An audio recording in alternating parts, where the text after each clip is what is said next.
if any of the former Avengers are watching this, I'm carrying on our legacy, okay? You're listening to the Water Prairie Chronicles, a podcast that supports parents of children with disabilities by sharing the stories of individuals who have grown up with disabilities and the organizations available to help parents along the way. Okay, so welcome back to the Water Prairie Chronicles. I have with me again today Emily Wollum, my daughter. Hi. And you met her in episode 2 if you've been following the podcast for a while. If not, you should. If not, go back and find episode 2. That was presented in 2 different parts, and the second part is the one we're going to be talking about a little bit more today.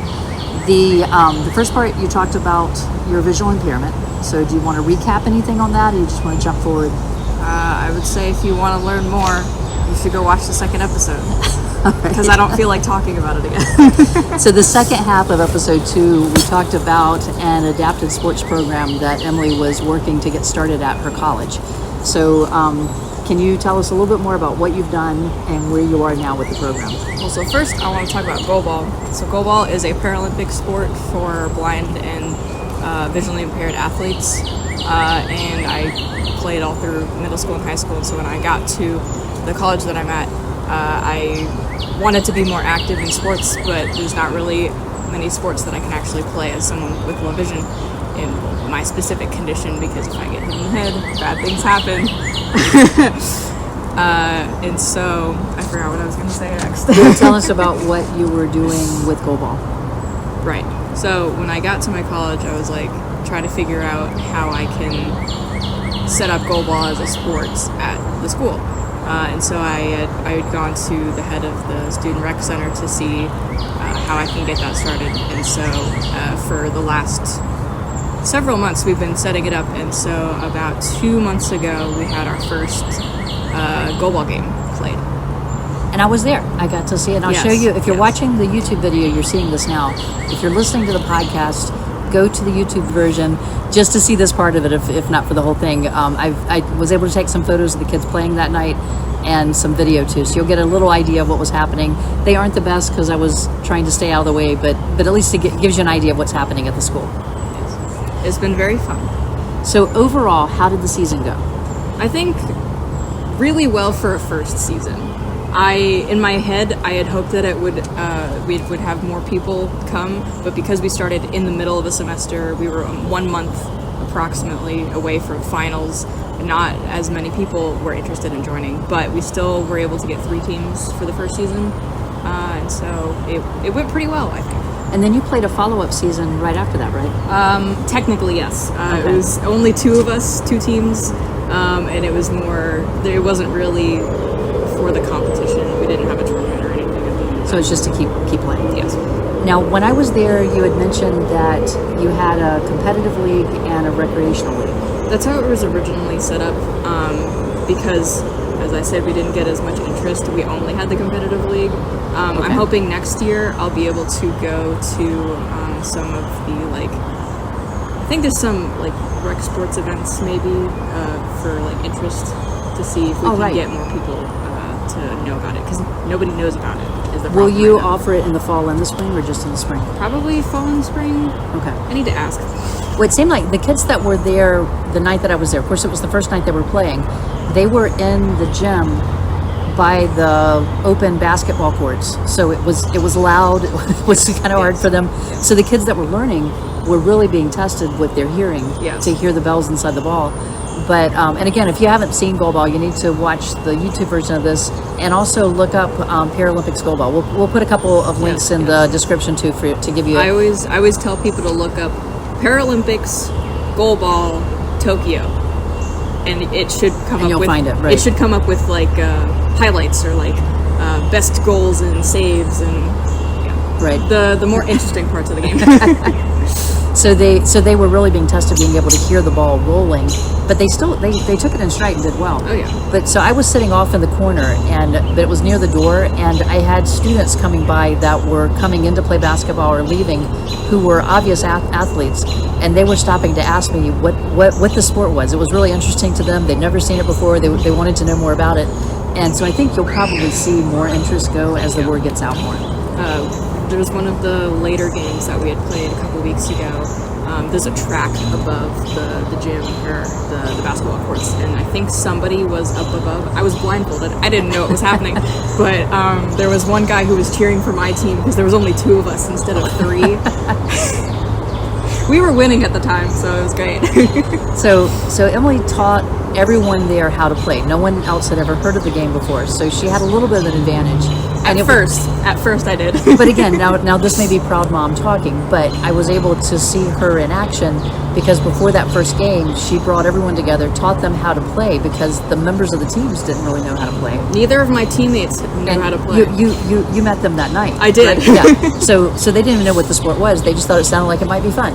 And you had one who likes to bowl. Yes, who did really well with it. He did bowling on a team in high school.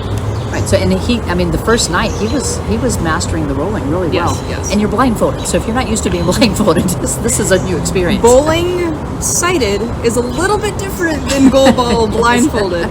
Kind of similar throwing-ish. Right. But that's about it. Like if you going from seeing what you're hitting to not seeing, it's a little bit of a learning curve, but you did well. So this season, your team name, we're not going to give the school, but your team name was... My team name was the Avengers. The Avengers. So and shout out to the Avengers for winning the whole thing.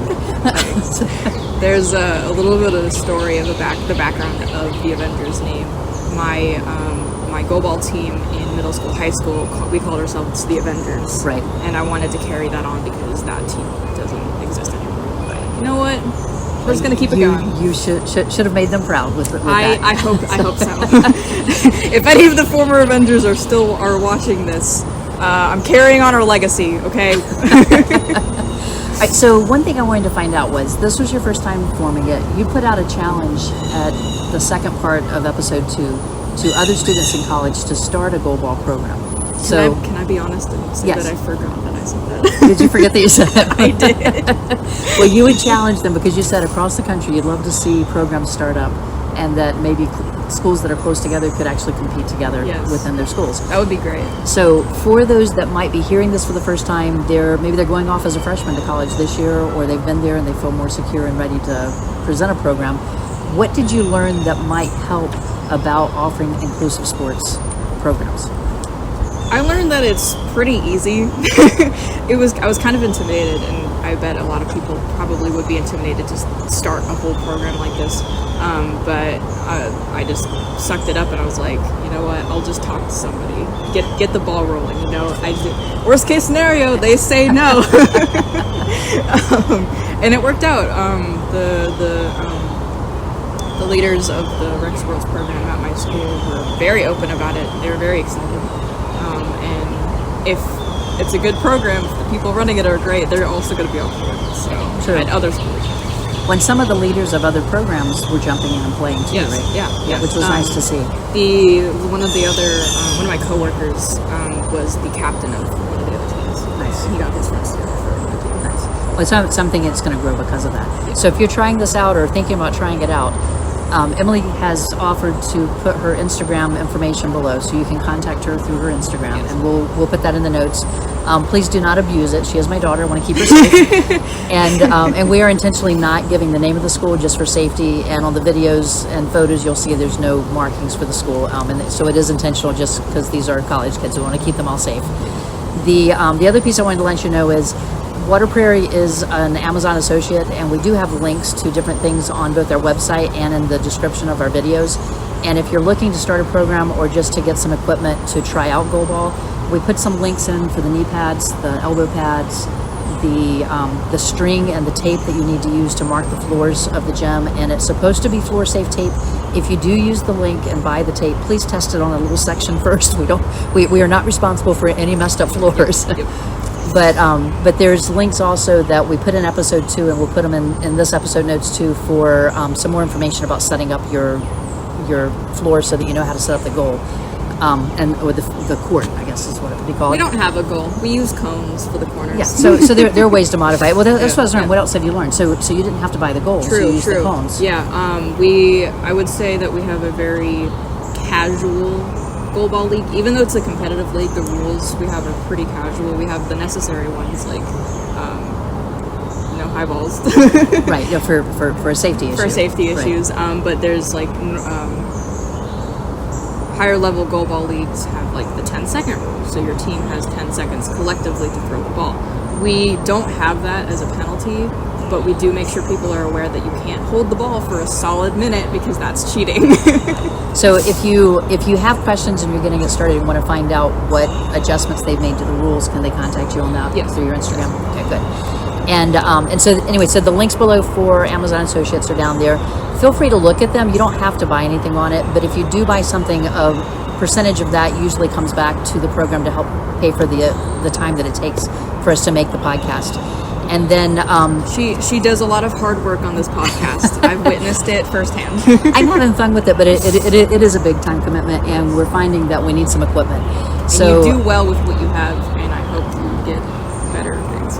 If you could see our setup, it's a little interesting. Mm-hmm. The other thing I was going to say is, if you've been listening to the podcast and you're finding value in it, if you can give us a thumbs up on each of the videos that you're watching, and if you can leave comments on the major podcast platforms, that'll help YouTube, if you're watching the video, and the podcast platforms offer it to other people to hear. Just come say hi. It doesn't have to be super complicated. Yeah, it can just be a smiley face. And any type of interaction helps us, and the more interaction that we have, the more these platforms will show it to other people that have not found us yet.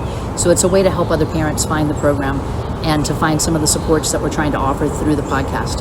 And then if you would like to financially support the program, I don't usually do this, but I thought I'd throw it out today. We've added a link in our description and on the website as well that's called Buy Me a Cup of Coffee, and it's just kind of a cute way for fundraising. So there's a preset amount in there, but you can buy however many cups of coffees you'd want to do to help us buy the equipment that we're needing. So I think that's all we have today. Anything you want to add to the program? To the goalball? To anything. Oh, I was going to ask you, are you still talking about offering any other sports through the Inclusive Sports Program?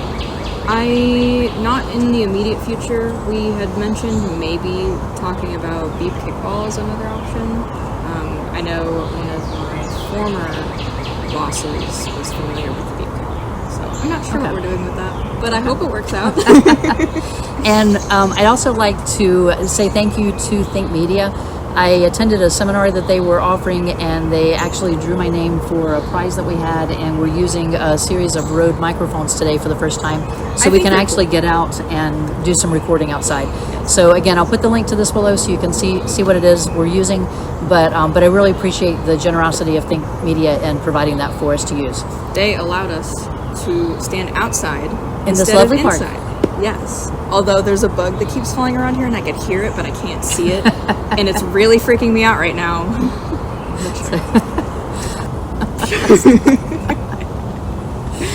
Thank you for listening to this episode. We will see you next week when we have Dr. Wegner on for the Brody the Lion series and to find out about early diagnosis for autism.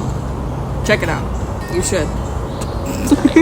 You've been listening to the Water Prairie Chronicles. Any resources mentioned during this episode will be posted in the description. If you're interested in joining us as a guest, contact us through the links in the description below. Be sure to subscribe and share it with your friends. We appreciate your support as we build this resource. Thanks for joining us, and we'll see you next week for a new episode.